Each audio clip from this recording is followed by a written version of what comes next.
Good morning, everyone. Welcome to the latest talk on my gig on my tour of the Body, Mind, Spirit. And this one's going to be on nature, spirits, fact, and fiction. I know a lot of people will enjoy this. It's a bit different than what I usually do. But first, let me light the candle of harmony, or the handle of harmony, as I sometimes call it. I did once by mistake. The handle of harmony, the candle of harmony. There we go. We have our little Buddha there, little baby Buddha. Little baby Buddha. So just like relax, get ready to listen to the words, and let's start. So, most of us listening to this long ago or short ago, in some cases, enjoyed reading so-called fairy stories. There's a strange and beautiful fascination in reading about fairies, elves, gnomes, leprechauns, etc. But is all this merely fantasy, coming from the imagination of the writers of the tales, or are there some elements of truth in these strange tales? Are the characters in the stories just amusing inventions of the writer, of clever minds? Or are they real beings from other planes, the knowledge of whose existence has filtered through into our conscious lives? So this morning we are going to go on a journey into the deepest recesses of our subconscious, and we're going to discover some amazing things. So buckle your mental seatbelts and be prepared to keep a very open mind. Now, in the film The Never-Ending Story, one of my favourite films, the world is being eaten up by a nothingness. The reason for this is that mankind has lost its imagination. This is due to the fact that we are so caught up in our materialistic ways that we do not give any time to the things that really matter. We do not love the beautiful things anymore, those feelings and beings that are nearest to nature. We do not wonder anymore, wonder at all the things that are still magical, that dwell deep in our hearts as a spark, awaiting the winds of the Spirit to fan them into the flames of true knowledge. So we have lost that knowledge that nature reveals to us. And one of the main facts is that all the elements, earth, water, fire and air, are populated by living beings, centres of energy, life. All of the world's ancient civilizations believed in these beings. The ancient Indians, Chinese, Japanese, Tibetans, as well as the Egyptians, the South Americans and the European nations. There must be some reason for this widespread belief in these entities and the part they play in the evolution of consciousness. Now, a word that is used to describe these entities is elementals, because they live, move and have their being in a certain element. They have various names in different traditions, but for this talk we will refer to the names that they are well known by in the West. So the first group are those that inhabit the earth, and these are called gnomes, generally known as gnomes. The information that I'm giving out now is from the teachings of a medieval philosopher and mystic known as Paracelsus. He was adept in many occult teachings, particularly those dealing with medicine.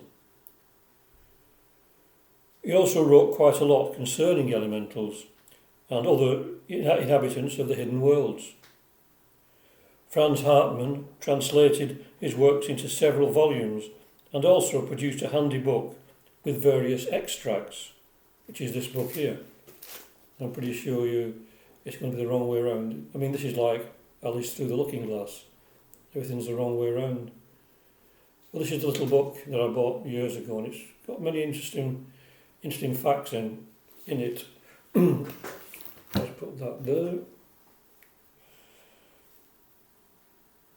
At the beginning of this book is a glossary which contains some interesting definitions as put forward by Paracelsus. The one for gnomes says gnomi, pygmae, cubitali, little elementals having the human form and the power to extend their form. They live in the element of the earth, in the interior of the earth's surface, in houses and dwellings constructed by themselves. This of course, is hard to swallow in our materialistic, matter-of-fact world. And for the sceptic, things get even worse. Because later in his book, he adds the fact that the pygmies, or gnomes, are usually of a malicious nature.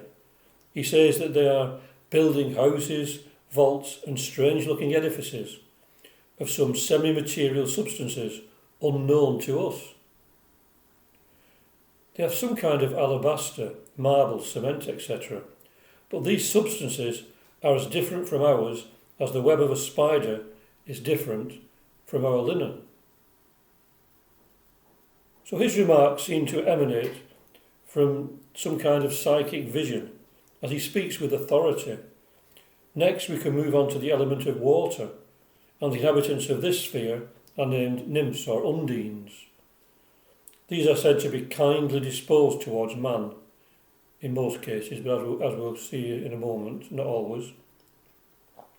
It is also interesting at this point to note that each of the elements that these beings are said to dwell in are as transparent to them as the air is to us. The nymphs are female elementals and are said to, in some cases, enter into a relationship with man. Men are said to have been admitted into their communities and live with them for a while. This obviously occurring in another body, probably the astral body.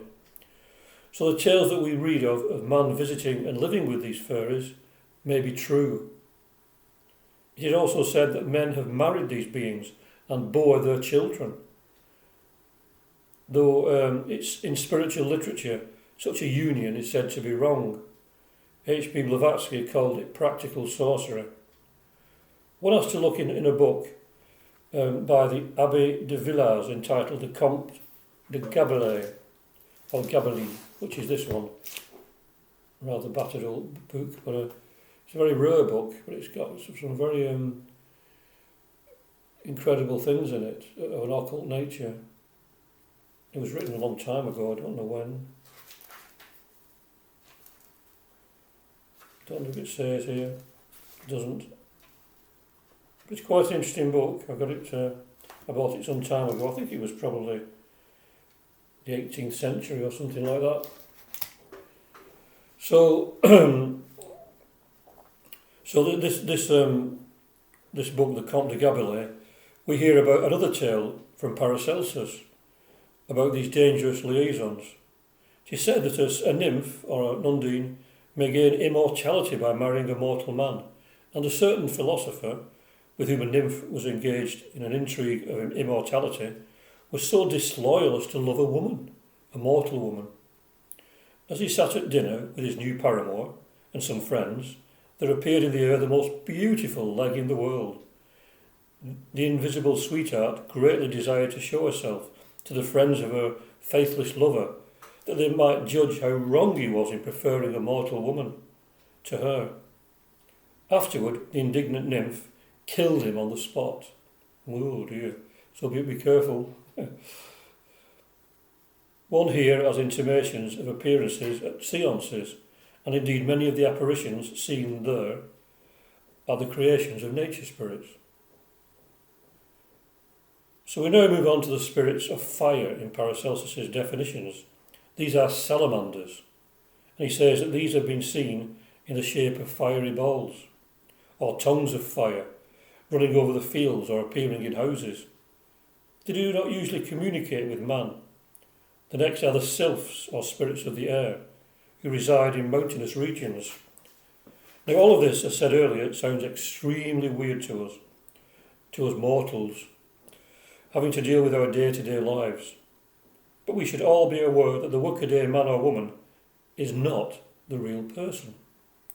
In theosophical teaching, we are said to live on 7 levels simultaneously, and that we are active on that level upon which our consciousness is temporarily focused. As we refine our thoughts and actions, our consciousness transfers itself from one vehicle to another until we eventually merge ourselves into the one consciousness. Every level of being has its own inhabitants. We are aware of the creatures that surround us on this physical world. And if we think of the diversity of living things, it is amazing. Plants, insects, birds, animals, humans. So in the same way, all other levels of being must logically have their diverse inhabitants. When we think of it this way, it does not seem so unusual that such beings as nature spirits exist. So now, after hearing some strange facts from Paracelsus, let's try to find out what Theosophy says about these beings. H.P. Blavatsky writes about the Deva Yonis, which he says are elementals of a lower kind in comparison with a cosmic god, and are subjected to the will of even the sorcerer. To this class belong the gnomes, sylphs, fairies, jinns, etc. They are the soul of the elements, the capricious forces in nature acting under one immutable law. Inherent in these centres of force, with undeveloped consciousness and bodies of plastic mould, which can be shaped according to the conscious or unconscious will of the human being, who puts himself en rapport with them. It is by attracting some of the beings of this class that our modern spiritualistic mediums invest the fading shells of the deceased human beings with a kind of individual force. These beings have never been, but will, in myriads of ages hence, be evolved into men. They belong to the three lower kingdoms and pertain to the mysteries on account of their dangerous nature. So we've seen some of the dangerous nature in the tale that I've just related from the Comte de Gabalet, or Gabalet. These elementals are also used by yogis in the East to perform their phenomena, and by some to effect their magical tricks for the public. For as said, they are controllable by the human being, the human mind, and the form that they take is due to the imagination of that human. I suppose that the fact that certain nature spirits appear in the forms we associate with leprechauns, etc., may be due to the collective imagination of the people in the country to which they originated, from which always expects to see them in a certain form, and so invariably does. An identical type of force seen in India and Ireland would obviously have a different form, but still the same energy, same force. When left alone by man, these various nature spirits have their work to do to help on the processes of nature. Some of them are the souls of plants and help on the growth of those plants. We see these charming pictures of flower fairies, and there is more truth in those than we are liable to think. In fact, there is nothing new under the sun, and whatever the human imagination creates or imagines, so to speak, must have its existence somewhere. They are said in theosophical literature to be below mankind in evolution, and that one day in future cycles of existence they will be men, as said. Paracelsus says that, on the whole, elementals have an aversion against self-conceited and opinionated persons, such as dogmatists, scientists, drunkards and gluttons, and against vulgar and quarrelsome people of all kinds. But they love natural men, who are simple-minded and childlike, innocent and sincere, and the less there is vanity and hypocrisy in a man, the easier will it be for him or her to approach them. But otherwise, they are as shy as wild animals. There's not much hope in the modern society for them to manifest themselves to most in these cities and towns that we have. And unfortunately, the former qualities are the most prevalent. Children, of course, often see nature spirits in the forms that the collective consciousness of man has stamped on them. But usually, the parents tell them that what they are seeing is in their imagination, and that it is all stuff and nonsense. As in most things connected with the development of our spiritual natures, the material illusions of the world slowly crush out our natural perceptions until we become stunted and deformed beings who see only those things we have been conditioned to see. But nothing can totally crush out our true perceptions, our true nature. Glimpses of our real life filter through into our day-to-day experiences, and all those formless intimations of immortality find their way into our hearts and minds somehow. That is, if we are not totally deadened to it all by our lifestyle. I should imagine that most of us here have had such feelings, or they would not be listening to this, or listening to any spiritual teachings. So even as regards nature spirits, their existence permeates the world's psyche. Their faces peer at us from out of the pages of books. Artists like Arthur Rackham and Brian Froud made a speciality of painting them, and now filmmakers create them in films like The Dark Crystal, The Never-Ending Story, Labyrinth, Legend, Willow, and others. All throughout history there have been stories written concerning them, and in many countries tales about the actions of the furry folk have been passed down from generation to generation. Folk songs tell of their exploits. In modern times we are all aware of books and films like The Lord of the Rings and The Hobbit, etc., by Tolkien, and countless other fantasy books telling of strange lands and still stranger people. This book I've got here is rather an amusing one that was done by Brian Froud, Lady Cottingley's Furry album. It has some amusing pictures of furries, often not quite as beautiful as we'd like them to be. See here. It's quite an interesting book that I bought some time ago. And Brian Froud was one who did the, I believe, was one who did the artwork for the Dark Crystal. It's quite an interesting book. It's a beautifully produced book. Let me see, here's something else. It's a beautifully produced book, very, very artistic. Very artistic.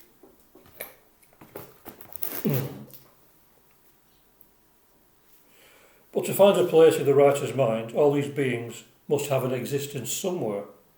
In an infinite universe, everything must exist, or else that universe cannot be infinite. If we admit the non-existence of anything, then the universe must have a limitation, and this is not consistent with infinity. It's an interesting thought. I don't know whether that's how true that is, how easily it can be overturned, but that's an idea that I've had myself. Not only are there beings connected to the elements, and each fulfilling their respective duties, but also there are angels of light, connected to the far grander areas of work. H.P. Blavatsky writes, "The universal ether was not, in the eyes of the ancients, simply a tenantless something, stretching throughout the expanse of heaven. It was for them a boundless ocean, peopled like our familiar earthly seas with gods, planetary spirits, monstrous and minor creatures, and having in its every molecule the germs of life, from the potential up to the most developed. Like the finny tribes which swarm in our oceans and familiar bodies of water, each having its habitat in some spot to which it is curiously adapted, some friendly and some inimical to man, some pleasant and some frightful to behold, some seeking the refuge of quiet nooks and landlocked harbours, and some traversing great areas of water. So the various races of the planetary, elemental, and other spirits were believed by them to inhabit the different portions of the great ethereal ocean, and to be exactly adapted to their respective conditions." So the problem is an old one. Science rejects all those things that it has not yet rediscovered.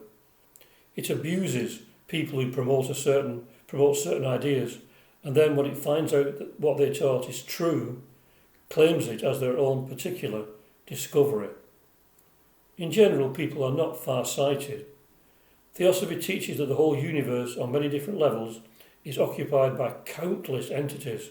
There are no empty spaces in our philosophy, but every square inch of the universe is occupied by some form of life or other.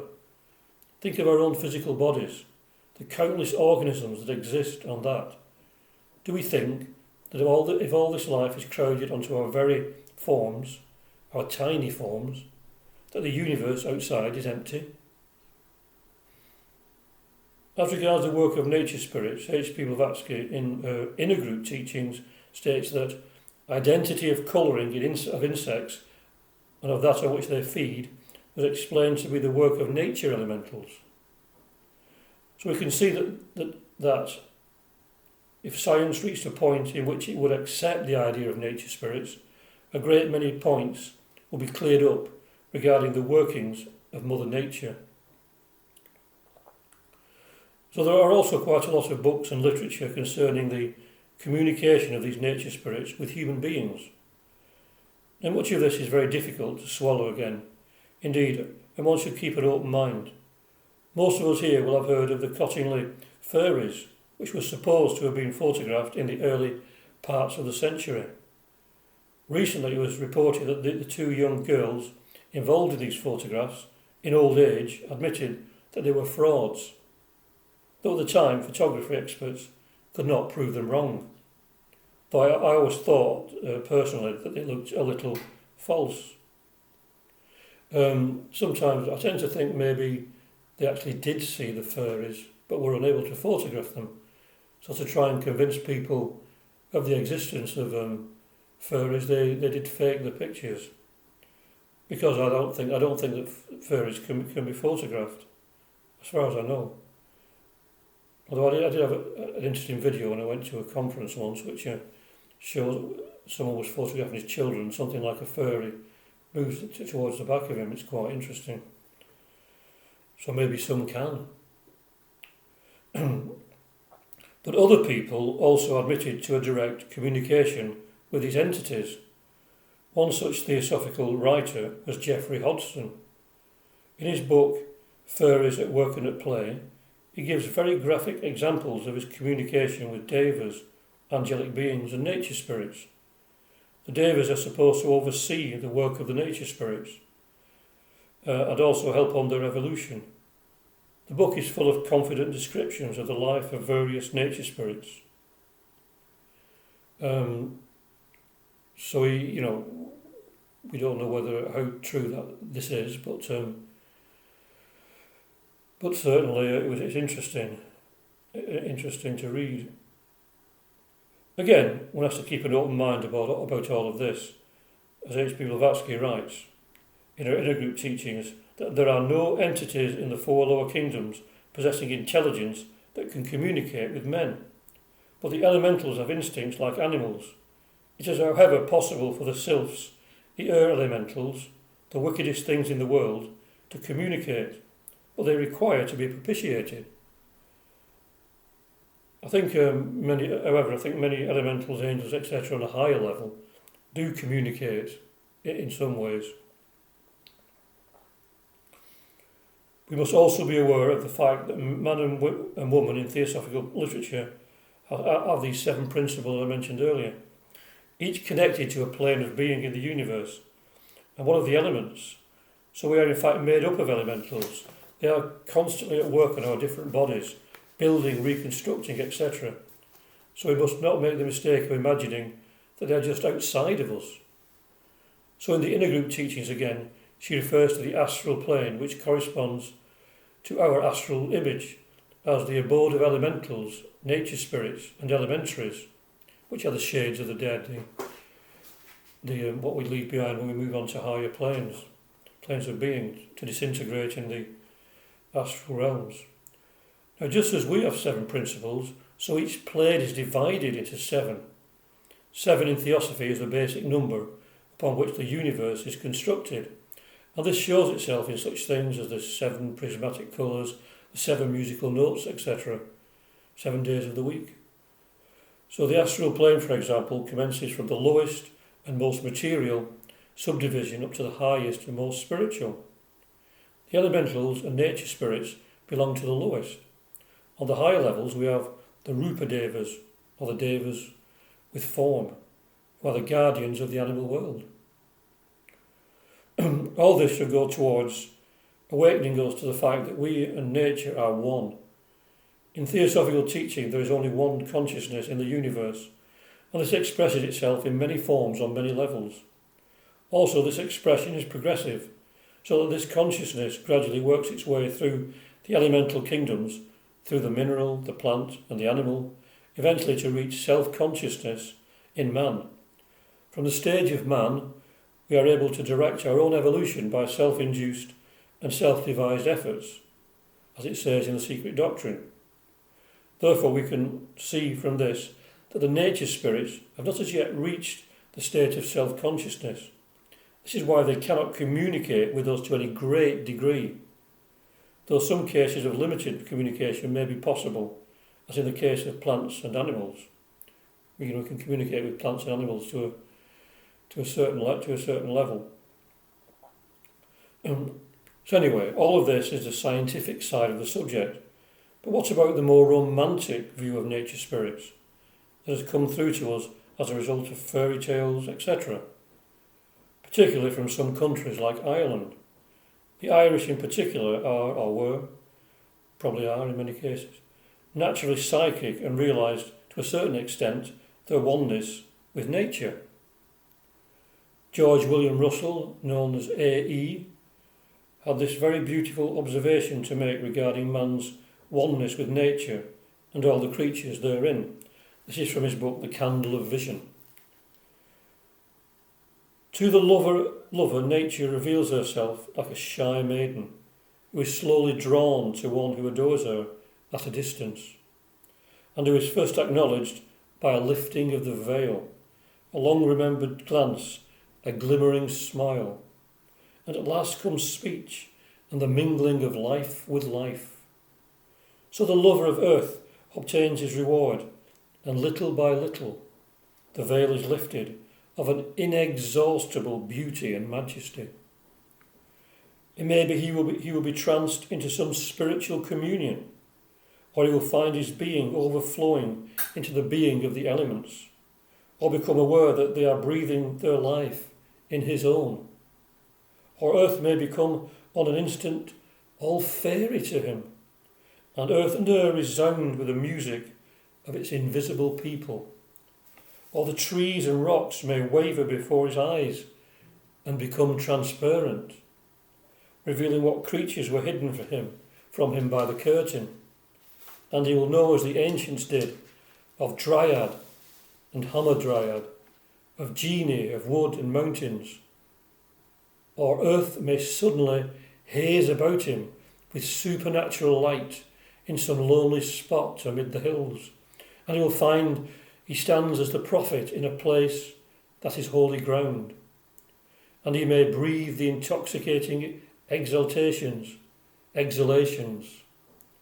or it could be exhalations, as did the Sibyls of old, or his love may hurry him away in a dream to share in deeper mysteries, and he may see the palace chambers of nature where the wise ones dwell in secret, looking out over the nations, breathing power into this man's heart or that man's brain, on any who appear to their vision to wear the colour of truth. So gradually the earth lover realises the golden world is all about him in imperishable beauty, and he may pass from vision to the profounder beauty of being, and know an eternal love is within and around him, pressing upon him and sustaining with infinite tenderness his body, his soul and his spirit. So those are wonderful words from A.E. In one of our theosophical books, The Voice of the Silence by H.P. Blavatsky, the same is said slightly differently. Help nature and work on with her, and nature will regard thee as one of her creators and make obeisance. And she will open wide before thee the portals of her secret chambers, lay bare before thy gaze the treasure hidden in the very depths of her pure virgin bosom. Unsullied by the hand of matter, she shows her treasures only to the eye of spirit, the eye which never closes, the eye for which there is no veil in all her kingdoms. Then will she show you the means and the way, the first gate and the second, the third up to the very seventh, and then the goal, beyond which lie, bathed in the sunlight of the Spirit, glories untold, unseen by any save the eye of soul. So, as A.E. says, the golden world is all around us. It is less than a heartbeat away. But we do not see it. We work against nature, and our eyes are closed. We are truly blind. We should be working along with the denizens of the elements. We should be their guiding light. But we willfully destroy that link, and therefore, as I mentioned earlier regarding the film The Never-Ending Story, the world is indeed being engulfed by a nothing or a nothingness. Because without a direct contact with nature, we become nothing. Another theosophical teaching regarding the centres of force that we call elementals or nature spirits is that we can ensoul them with our thoughts for good or for bad. That is our responsibility. We can create beautiful, gentle creatures or malevolent imps. Nothing is separate, all is one. This is the lesson to learn, and whatever we think, do or affects everyone and everything else. I'm sure that there were times in history when man and woman saw the elementals as clearly as we see each other, and that they worked together for the general good. Such times there must have been in Atlantis, for example. This explains why the Irish have such a clear memory of these things, because as H.P. Blavatsky tells us, the Irish people are descendants of the Atlanteans. Ireland was populated by remnants of Spain and Atlantis when England was still beneath the waves. That's an interesting fact, that Ireland is actually older than the mainland, than England. The great lesson for us all to learn is not to lose our imagination, not to become disheartened by the seeming harshness of the world. This is all on the surface. Deep within, there is an inexhaustible well of life and light, and there is a harmony that would transform our very words into song and our thoughts into messengers of joy, if we would only admit its presence and live in its radiance. The whole world of Furry does shimmer with a strange light, like that of twilight, and the barriers between the worlds are supposed to be at the lowest. This is when we are most likely to be able to see the fairies and other denizens of other worlds. There's an old saying that every time we deny the existence of a furry, one dies. And this is more true than we think. When we turn our minds away from such things, thinking that we have grown out of so-called superstitious beliefs, we are dying slowly. In that case,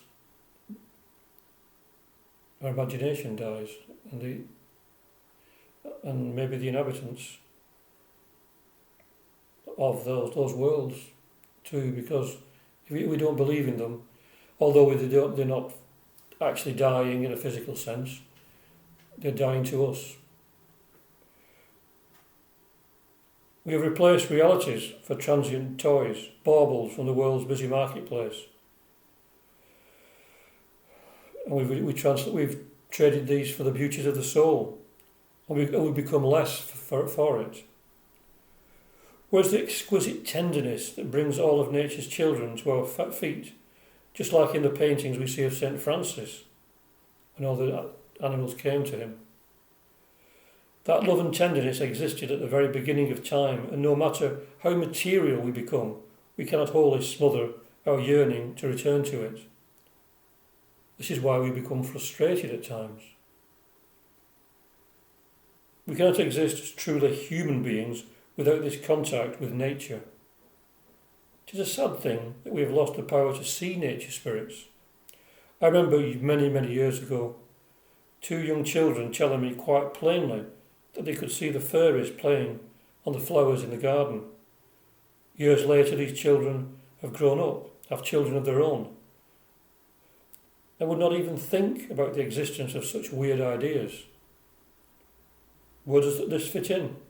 in this world of money-making and materialistic value, where all is dead as regards the world of spirit. We are forced to think practically and cultivate the survival of the fittest attitude all the time. But all of the world's scriptures tell us that we have to become like little children to enter the kingdom of heaven, and that only the pure in heart see God or the divine. So the nothingness continues to eat away the inner world, and we are left with a husk. We prefer passion to love and pleasantries to truth.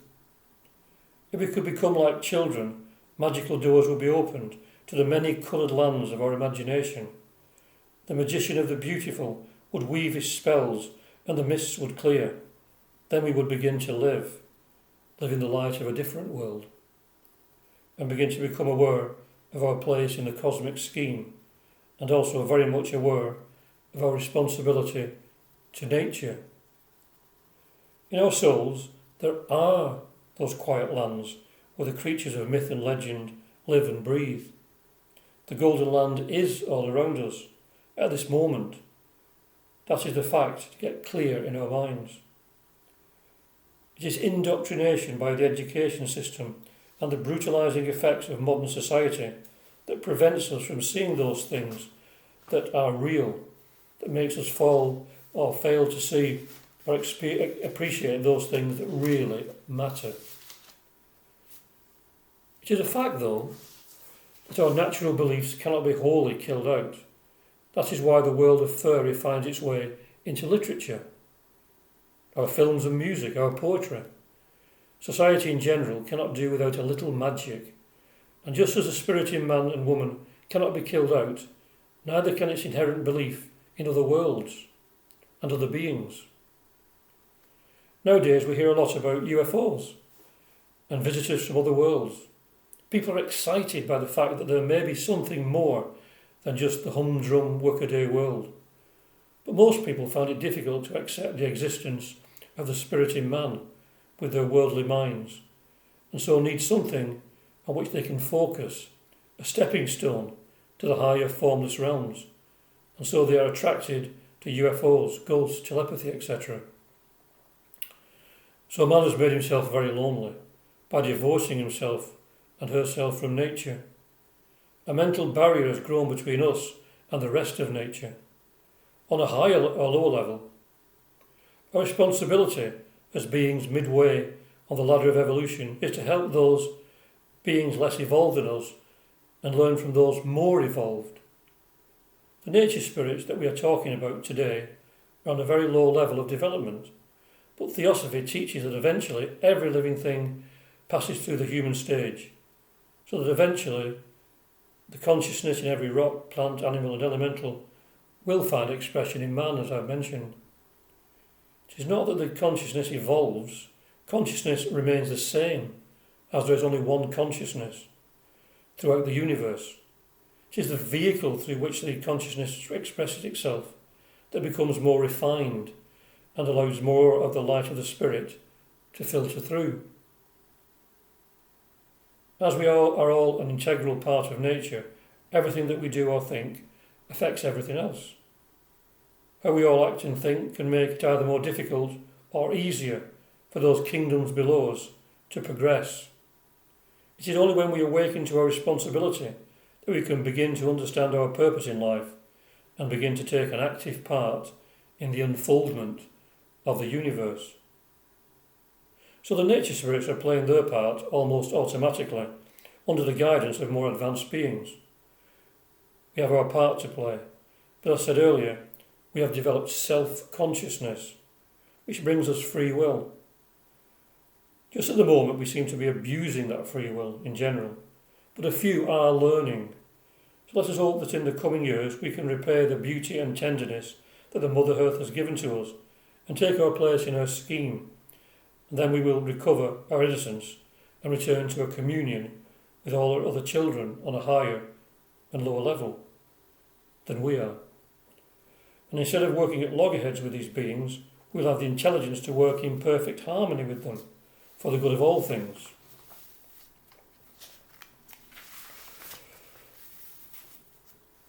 So nowadays, the New Age movement has rekindled an interest in furry lore. In the book Furries and Other Magical Beings by Cassandra Eason, she not only gives us a vivid account of different types of furries and magical beings, like trolls and giants, etc., but also ways to communicate with the furries and the devas, equating them to ley lines, etc. After each chapter is an exercise of some kind, which makes the whole book very interactive. I haven't got that book with me, I used to have it, but I don't know what happened to it. Anyway, this is not meant to be a review of this book, so I'll just read a few lines from a chapter entitled Where Are the Fairies?, in which she explores the reason for the decline in furry sightings, and which is more apt for this talk. She says, rather than furries disappearing, it may be we who have moved away, too often living and working in crowded towns with concrete squares and neatly trimmed greenery. The earth, rather than remaining as it has been for millennia, the home of myriad creatures in overlapping dimensions, has become a larder and food source for humans, to be raided at any time without worry of replenishment. Nature is out there. The cold is excluded by central heating, the darkness by constant electric light.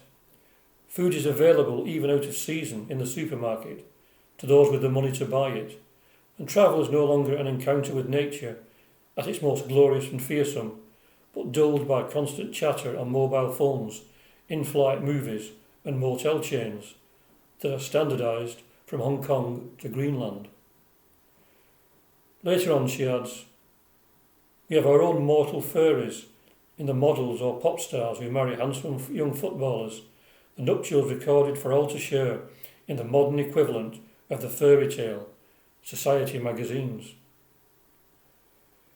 But perhaps we are waking from this plastic fairyland after what seems 100 years sleep to find our forests devastated, our seas polluted, increasing numbers of children asthmatic or hyperactive, their imagination stunted by simulated cartoon worlds and video games, which they can zap the goblins and gremlins, but never talk to elves or watch the pixies. The happy pills have side effects, modified foods may damage health, and all the New Age workshops in the world cannot substitute for the magic and mystery of the natural world and its creatures. End of quote. Now H.P. Blavatsky wrote about these sort of things almost prophetically 130 odd years ago in an article, Civilization, the Death of Art and Beauty, when she said, owing to the triumphant march and the invasion of civilization, nature as well as man and ethics is sacrificed and is fast becoming artificial.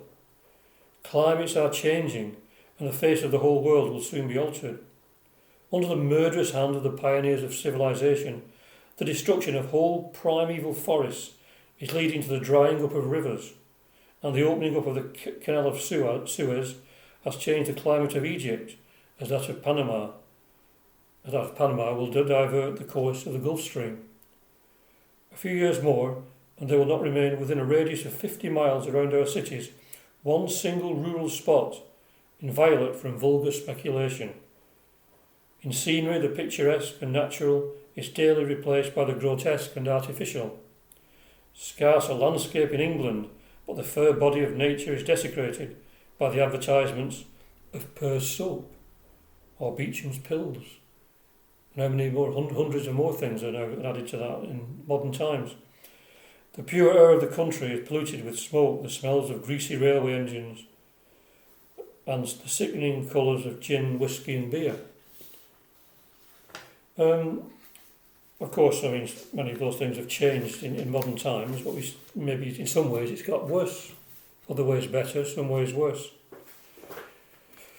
Of course, there are many people nowadays working to clean up the environment and help, but in some ways things, as I've said, may be worse in many ways. What the above-mentioned quotes strongly point to is a return to nature, to naturalness. We are all nature's children, and so should act as if we are to return to a oneness with our brother and sister creatures. Most importantly, we should learn to love nature, because without love, what are we but paupers? If we love all things shall come to us without fear. A great beneficence will descend like a numinous cloud to wrap us in its warmth and lead us into the heaven of oneness, true oneness, felt, experienced, not just imagined or talked about, but felt. We'll walk the fields and forests in silence, touched by a beauty that transforms all our words into song and our very movements into dance. There's great hope, no matter how dark life seems to get. Hope for us all in the divinity we all share, even with the spirits of nature. Let's not squander that wonder, but let's try to live it. And let's start right now at this very moment. Now and forever, because the two are really one. Recently I talked to a young lady in a New Age shop in Winchester. In fact, it's quite a while ago now. Who said that as a child she drew furry pictures in the woods near her home. She seemed to be in touch with her real nature in some way. But let's pray that she, like most of us, don't lose touch with that reality. Thank you very much for listening to this. Om Shanti, Shanti, Shanti. Peace, peace, peace. Peace on earth and goodwill to all beings. And see you all very soon. Thank you.